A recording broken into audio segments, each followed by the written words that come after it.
করব Indian contract অ্যাক্টের agreement.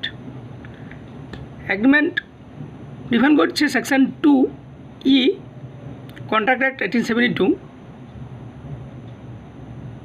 Every promise and every set of promises forming the consideration for each other is an agreement। যেখানে প্রত্যেকটা promise হচ্ছে এবং সেই প্রমিসের মধ্যে একটা কনসিডারেশন থাকছে, সেটাকে আমরা বলবো অ্যাগ্রিমেন্ট। কনসিডারেশন হচ্ছে যেটা সামথিং ইন রিটার্ন, কিছু দেওয়ার পরিবর্তে কিছু নেওয়া। এখানে একটা অ্যাগ্রিমেন্ট করতে গেলে অবশ্যই দুটো পার্টি থাকতে হবে। একজন অ্যাকসেপ্ট প্রপোজাল দেবে আর একজন সেটা অ্যাকসেপ্ট করবে।